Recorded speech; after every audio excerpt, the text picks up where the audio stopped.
Welcome to bird media. నేను మీ RK. WhatsApp ఈ digital యుగంలో ప్రపంచం మొత్తం కూడా వాట్సాప్ పై ఎంత ఆధారపడుతుందో మనందరికీ తెలిసిందే. వివిధ కంపెనీలు కావచ్చు, గవర్నమెంట్ సర్వీసెస్ కావచ్చు, అన్నిట్లో కూడా ఇప్పుడు వాట్సాప్ అన్నది లేనిదే ఊహించుకోలేం. వాట్సాప్తో మెసేజ్లు కానీ, అలాగే వీడియోస్ కానీ, అలాగే డాక్యుమెంట్స్ కానీ ఇవన్నీ పంపించి చాలా సులభతరంగా వారి సేవల్ని వినియోగించుకుంటున్నారు. అటువంటి వాట్సాప్కు చెక్ పెట్టేందుకు ఇప్పుడు రష్యా సిద్ధమైందట. మరి అది ఎలాగో చూద్దాం. డిజిటల్ సేవల రంగంలో విదేశీ సంస్థలపై ఆధారపడటాన్ని తగ్గించుకునేందుకే రష్యా కీలక నిర్ణయం తీసుకుంది అని చెప్తోంది రష్యా. ఇది చైనా తరహాలోనే ఒక సొంత డిజిటల్ వ్యవస్థను బలోపేతం చేసుకునే దిశగా రష్యా అడుగులు వేస్తోందంటుంది. మరి దేశంలో తయారు చేసే అన్ని కొత్త స్మార్ట్ ఫోన్లు కావచ్చు, ట్యాబ్లెట్లు కావచ్చు, దేశీయంగా అభివృద్ధి చేసిన యాప్లలో తప్పనిసరిగా ప్రీ ఇన్స్టాల్ చేయాలి అనే ఆదేశాలు ఆ దేశంలో జారీ చేశారు. అంటే ముందుగానే ఆ ఫోన్లో ఎట్లయితే మనం యాప్స్ అంటే ఫోన్తో పాటు డిఫాల్ట్గా వచ్చేస్తుంటాయి కదా, అదేవిధంగా ఈ యాప్ కూడా డిఫాల్ట్ చేయాలని ఆ దేశంలో ఆదేశాలు జారీ చేసిందట.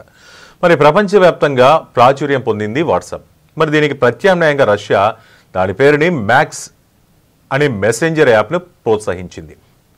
ఇది ఆ రష్యా చేసిన ఆదేశాలు జారీ చేసిన ప్రకారం దేశంలో విక్రయించే ప్రతి కొత్త మొబైల్ కావచ్చు, ట్యాబ్లెట్లు కావచ్చు, ఈ యాప్ తప్పనిసరిగా దాంట్లో ఇన్స్టాల్ చేయాలట.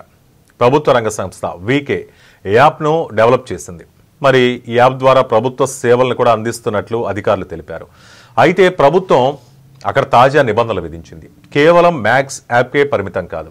ఇది సెప్టెంబర్ 1 నుంచి రష్యాలో అమ్మే అన్ని యాపిల్ ఫోన్లు కావచ్చు, అలాగే టీవీలు కావచ్చు, వీటన్నిటిలో కూడా దేశీ యాప్ స్టోర్లో ఈ స్టోర్ను కూడా ఇన్స్టాల్ చేయాలి అని ప్రభుత్వం స్పష్టం చేసింది. మొత్తానికి ఇంతకాలం మనం వాట్సాప్నే చూసాం, కానీ ఇప్పుడు మ్యాక్స్ అంటూ కొత్తగా వస్తుంది. మరి రానున్న కాలంలో ఇది రష్యాతో పాటు అన్ని దేశాలు కూడా విస్తరించే అవకాశం ఉండొచ్చు. మనం చూసాం వచ్చే ఏడాది ప్రారంభం నుంచి కొత్త స్మార్ట్ లైమ్ హెచ్డి టీవీలో కూడా ఈ యాప్ను తప్పనిసరి చేసింది. అలాగే ఈ యాప్ ఓపెన్ చేస్తే అక్కడ టీవీ ఛానళ్లను కూడా ప్రత్యక్షంగా చూడొచ్చట. అయితే ప్రభుత్వ ఆధ్వర్యంలో ఈ యాప్ల ద్వారా యూజర్ల డేటాపై నిఘా పెట్టే ప్రమాదం ఉందంటూ దీనిపై అంటే ఏ యాప్ ప్రవేశపెట్టినా కానీ దాని మీద విమర్శలు చేస్తూ ఉంటారు. మరి ఈ విమర్శలను అయితే రష్యా ప్రభుత్వం అస్సలు పట్టించుకోవట్లేదట. ఇంతకుముందు వాట్సాప్, టెలిగ్రామ్ వంటి యాప్ల కన్నా కానీ మ్యాక్స్కి అయితే యాక్సెస్ కూడా చాలా లిమిట్గా ఉంటుంది. నిఘాకు అవకాశం లేదు, అంత పకడ్బందీగా మేము ప్రణాళికలతో దీన్ని సిద్ధం చేశామంటున్నారు. మరి చూడాలి రానున్న రోజుల్లో ఈ మ్యాక్స్ యాప్ ప్రభావం ఎంత ఉంటుందో. మరి దీని ప్రభావం వాట్సాప్ మీద ఉంటుందా, రష్యాకే పరిమితం చేస్తుందా రానున్న రోజుల్లో? అంటే రష్యా నుంచి దిగుమతి అయ్యే ప్రతి మొబైల్లో మేడ్ ఇన్ రష్యా అనే ప్రతి దిగుమతుల్లో కూడా మొబైల్ ఫోన్లు కావచ్చు, ట్యాబ్లెట్లు కావచ్చు, టీవీలు కావచ్చు, వీటన్నిటి మీద కూడా ఎంత ప్రభావం చూపిస్తుంది, వాటన్నిటిలో తప్పనిసరి చేస్తుందా, మరి ప్రజలు ఎంత మేరకు దీన్ని ఆదరిస్తారు అనేది రానున్న రోజుల్లో మరి చూడాలి. దీనిపై మీ అభిప్రాయాలను కామెంట్ రూపంలో తెలియజేయండి. చూస్తూనే ఉండండి బర్డ్ మీడియా.